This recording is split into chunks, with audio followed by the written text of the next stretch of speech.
أعوذ بالله من الشيطان الرجيم. بسم الله الرحمن الرحيم. أحييكم بتحية الإسلام. السلام عليكم ورحمة الله وبركاته. الحمد لله. الحمد لله رب العالمين وبه نستعين على أمور الدنيا والدين. والصلاة والسلام على أشرف الأنبياء والمرسلين سيدنا محمد وعلى آله وأصحابه ومن تبعهم بإحسان إلى يوم الدين وبعد. رب اشرح لي صدري ويسر لي أمري واحلل عقدة من لساني يفقه قولي. اللهم أغننا بالعلم وزينا بالحلم وأكرمنا بالتقوى وجملنا بالعافية. اللهم إنا نسألك فهم النبيين وحفظ المرسلين وإلهام الملائكة المقربين. اللهم زدنا علما وارزقنا فهما. Ma'asyiral muslimin, Bapak dan Ibu sidang jamaah salat fardu zuhur yang dirahmati Allah Subhanahu wa taala. Bersyukur kita kepada Allah dengan mengucapkan alhamdulillahi rabbil alamin. Bersalawat kepada baginda Rasulullah dengan melafazkan Allahumma salli ala sayyidina Muhammad wa ala ali sayyidina Muhammad. Assalamu alayka ya Rasulullah. Alhamdulillah, di siang hari ini kembali kita dapat berkumpul di rumah Allah Subhanahu wa taala, fi baitin min buyutillah, di antara tempat yang terbaik, yang mudah-mudahan pertemuan kita di siang hari ini diberkahi oleh Allah Subhanahu wa taala.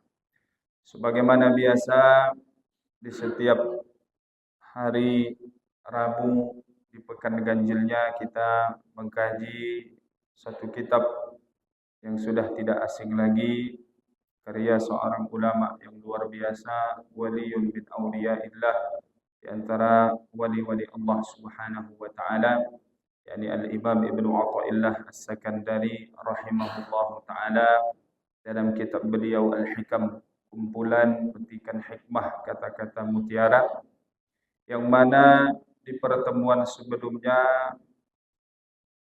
kita membahas pasal yang ke-15, yang mana beliau menyebutkan bahwa di antara tanda maha kuasanya Allah Subhanahu wa taala, atau Allah maha menundukkan segala sesuatu termasuk kita makhluknya, adalah Allah menjadikan hijab, ada tirai penghalang sehingga kita tidak bisa melihat Allah Subhanahu wa taala.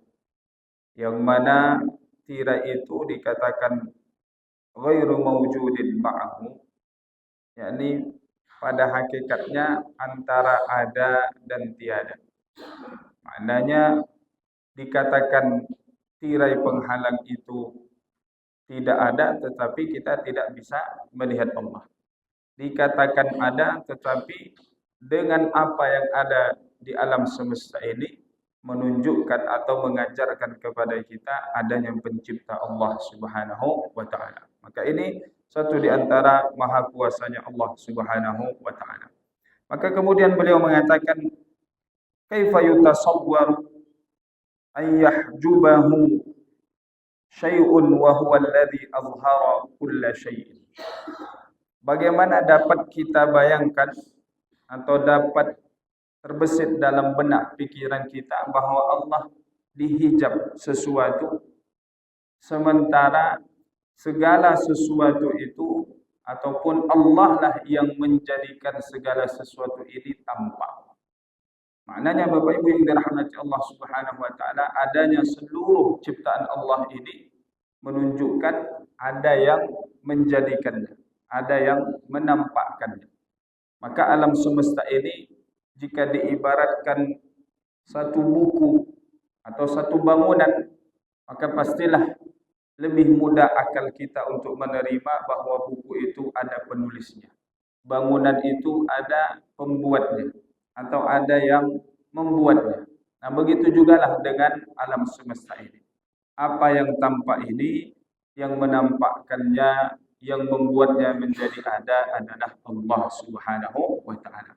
Maka maknanya kalau orang berpikir dengan akalnya yang baik, dengan akal yang diberikan oleh Allah Subhanahu wa taala kepadanya, maka pastilah dia akan menemukan jalan hidayah, akan menemukan bahwasannya ada pencipta alam semesta yang tidak ada layak patut disembah melainkan dia, yakni Allah Subhanahu wa taala. Karena kita bisa melihat segala sesuatu yang ada ini, yang menjadikannya nampak adalah Allah Subhanahu wa taala. Kemudian kata beliau, kaifa yutasawwaru ayyahjubahu syai'un wa huwa alladhi zahara bi kulli syai'. Bagaimana pula kita, atau bagaimana pula mungkin akan Allah Subhanahu wa taala itu dihijab dengan sesuatu, sementara Allah Subhanahu wa taala tampak bersama adanya segala sesuatu di alam semesta ini. Maknanya kita melihat ciptaan Allah, gunung yang luar biasanya, maka kita akan menemukan di balik pencipta gunung ini sungguh lebih hebat, lebih dahsyat, lebih luar biasa. Kita melihat ciptaan Allah yang begitu detailnya, ya. Maknanya bagaimana alam ataupun kehidupan di luar angkasa sana, ataupun bagaimana bintang-bintang yang begitu banyak jumlahnya, tapi tidak ada yang bertabrakan satu dengan yang lainnya. Maknanya semua berjalan sesuai dengan koridor yang telah ditetapkan oleh Allah Subhanahu wa taala. Begitu detail. Ya, dalam hal yang kecil pun mungkin kita melihat semut, ya, dunia semut, bagaimana kehidupan semut itu sungguh sangat luar biasa, dan juga kehidupan makhluk Allah yang kecil ataupun yang bahkan sampai tak nampak oleh kasat mata kita. Maka semuanya itu menunjukkan kuasanya Allah Subhanahu wa taala. Kaifa yutasawwaru ayyahjubahu syai'un wa huwa alladhi dhahara fi kulli syai'. Maka bagaimana pula mungkin kita membayangkan atau kita memikirkan Allah itu terhalang dari kita. Maknanya kita tidak bisa mengenal Allah Subhanahu wa taala, sementara pada setiap ciptaan Allah di situ ada tanda yang mengarah kepada penciptanya yang satu, yakni Allah Subhanahu wa taala. Maknanya Bapak Ibu yang dirahmati Allah Subhanahu wa taala, dalam segala sesuatu yang diciptakan oleh Allah ada satu hal yang pasti menjadi ciri utamanya sesuatu tersebut, yang itu menjadi pembeda dengan yang lainnya. Sehingga kita misalnya dunia buah-buahan, kita bisa membedakan mana yang apel, mana yang jeruk, mana yang stroberi, mana yang durian. Karena semuanya di situ ada Allah letakkan satu hal yang tidak ada pada buah yang lain. Begitu juga dengan hewan yang Allah ciptakan. Ini yang mana rusa, yang mana kijang, yang mana domba, yang mana kambing. Semuanya Allah Subhanahu wa taala letakkan satu hal pada sesuatu tersebut yang Allah ciptakan, sehingga kita bisa membedakan yang satu dengan yang lainnya. Maka itu semuanya mengarah kepada penciptanya yang satu, Allah Subhanahu wa taala. Kaifa yutasawwaru ayyahjubahu syai'un wa huwa alladhi dhahara li kulli syai'in. Dan bagaimana pula mungkin kita mengira bahwa Allah itu ditutup dengan sesuatu, terhalang dari kita, sementara Dialah Allah Subhanahu wa taala yang tampak pada setiap sesuatu. Kemudian bagaimana pula mungkin Allah dihijab oleh sesuatu, padahal Dia Allah ada zahir bersama adanya sesuatu. Maknanya huwa az-zahiru qabla wujudi kulli syai'. Allah Subhanahu wa taala itu ada sebelum adanya segala sesuatu. Karena Allah tidak berpermulaan, tidak ada yang lebih dahulu daripada Allah Subhanahu wa taala, maka itu Allah disifati dengan sifat qidam, sifat terdahulu. Maka segala sesuatu yang ada permulaannya pasti akan ada akhirnya, dan Allah tidak ada permulaannya, maka tidak akan berakhir. Kaifa yutasawwaru ayyahjubahu syai'un wa huwa azhara min kulli syai'in.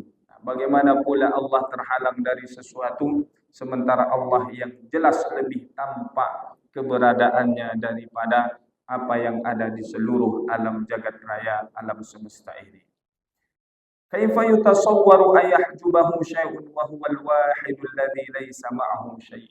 Bagaimana mungkin Allah terhijab dengan sesuatu sementara Allah Subhanahu wa taala yang Maha Tunggal, tidak ada sesuatu apapun yang bersama Allah Subhanahu wa taala. Maka pastilah Allah Subhanahu wa taala telah meletakkan pada diri setiap makhluk ini hidayah, maknanya petunjuk yang Allah berikan kepada kita ini sehingga kita bisa menemukan Allah Subhanahu wa taala, meyakini adanya pencipta Allah Subhanahu wa taala. Maka ada dalam diri kita ini namanya gharizatut ta'abbud. Ada kecenderungan untuk beribadah dalam diri kita, dalam pribadi manusia ini. Maka orang-orang yang tidak mengakui adanya Allah atau adanya Tuhan, adanya pencipta, maka itu adalah pengakuan yang sia-sia. Karena bagaimana keadaan dia nanti ketika sedang dalam keadaan terjepit misalnya, atau dalam keadaan terdesak, pasti dia akan mendongak ke atas, menunjukkan ada yang maha berkuasa atas segala sesuatu dan menggantungkan harapannya kepada zat yang maha berkuasa tersebut, yakni Allah Subhanahu wa ta'ala. Kaifa yatasawwaru an yahjubahu syai'un wa huwa aqrabu ilaika min kulli syai'.